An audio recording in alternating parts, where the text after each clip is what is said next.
ça prend 20% de mise de fonds pour acheter un immeuble. Est-ce que c'est vrai? On en parle aujourd'hui.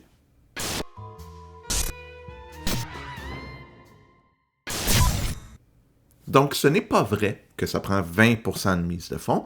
La raison pourquoi les gens pensent ça, c'est quand on a une mise de fonds inférieure à 20%, et même des fois supérieure, mais là, je ne veux pas rentrer là-dedans, on doit prendre une assurance prêt hypothécaire qui coûte quand même des sous, plusieurs milliers de dollars, des fois même des dizaines de milliers de dollars.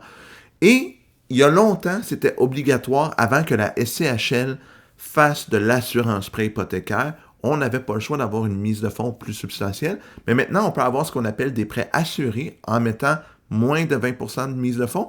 Mais c'est quoi la mise de fonds qu'on doit mettre maintenant quand on achète un immeuble?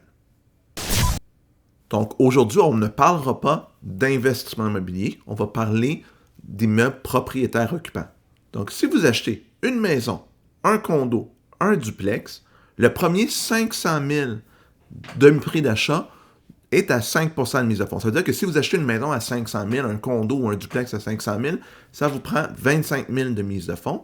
Ce qui dépasse 500 000 jusqu'à 1,5 million, c'est 10%. Donc encore là, si j'achète quelque chose à 750 000, mon premier 500 000 me coûte 25 000 de mise de fonds à 5%, et le 250 000 entre 500 000 et 750 000 me coûte 10%. Donc ça prend une mise de fonds de 50 000 pour acheter une maison, un condo ou un duplex à 750 000. Quand on monte dans les triplex et plus en propriétaire occupant, là c'est triplex, 4 logements, puis là je ne suis pas sûr, là, je ne veux pas me tromper si les 5 logements sont dans ça aussi, mais les petits plex, c'est 10% de mise de fonds. Donc vous achetez un triplex à 800 000, c'est 80 000 de mise de fonds. Il n'y a pas de première tranche à moins élevée et des tranches supérieures à un plus grand pourcentage. Puis je ne l'ai pas dit, mais si vous achetez quelque chose à plus d'1,5 million, ben là, les mises de fonds sont plus élevées, mais on parle ici vraiment de séries de premiers acheteurs. Et là, je ne commencerai pas non plus à vous parler de si vous êtes travailleur autonome selon votre dossier de crédit. Il y a des banques qui pourraient dire, même si vous achetez une maison à 500 000, on veut 10% de mise de fonds. Mais donc, c'est ça, les mises de fonds minimales. Pourquoi les gens veulent mettre 20% et non moins? Ben, les gens ne veulent pas payer la prime d'assurance et SCHL parce qu'ils se disent, ben là, ça me coûte 8 000 de prime d'assurance, c'est de l'argent acheté par les fenêtres. Ça, c'est une chose. Ils pensent qu'ils vont avoir un plus bas taux d'intérêt. Ce n'est généralement pas vrai, puis je vous explique un peu plus tard pourquoi. Ils veulent des paiements plus bas. Théoriquement, à taux d'intérêt égal, plus l'hypothèque est basse, plus les paiements sont bas. Et finalement, ils veulent avoir une plus grande équité au départ, pas arriver et acheter avec le minimum pour avoir un peu de jeu s'ils doivent vendre à court terme. C'est les raisons principales pourquoi les gens veulent mettre le 20% de mise de fonds. Mais est-ce que c'est une meilleure idée d'attendre d'avoir 20% de mise de fonds ou d'acheter à 5-10% de mise de fonds? Ça va dépendre de plusieurs facteurs. Première chose, c'est quoi la valeur des propriétés dans votre secteur? T'sais, si c'est 200 000 parce que vous êtes en région ou quelque chose, ben ça peut être plus facile d'économiser le 20%, puis ça peut prendre moins de temps. Puis sauver l'assurance prêt hypothécaire peut devenir super intéressant.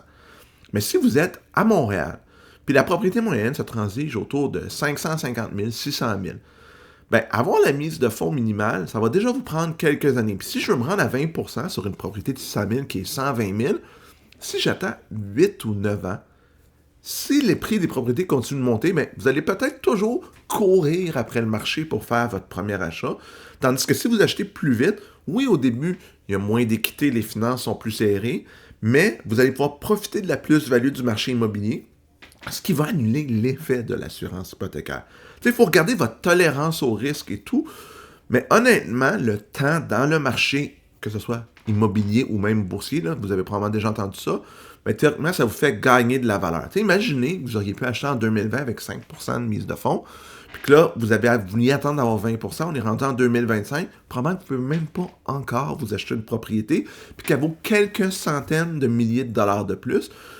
Donc, si vous êtes capable financièrement, puis si aussi vous avez des perspectives d'emploi, vous êtes aujourd'hui à 28 ans, vous gagnez 55 000, mais vous savez que vous avez encore des échelles de salaire à monter, puis qu'au top, vous montez à 80 000 dans 7 ans. Bon, peut-être que les finances vont être un peu plus serrées pour un an ou deux, mais que c'est votre rêve d'acheter de l'immobilier, ça peut être une bonne idée d'acheter avec moins de 20% de mise de fonds. Le plus important, c'est d'être à l'aise avec le choix d'attendre ou d'acheter tout de suite avec moins de mise de fonds et d'être conscient des avantages et des risques de chaque option et de bien dormir le soir. Je pense que c'est la chose la plus importante. Si vous ne dormez pas bien le soir parce que vous avez acheté une propriété, achetez pas.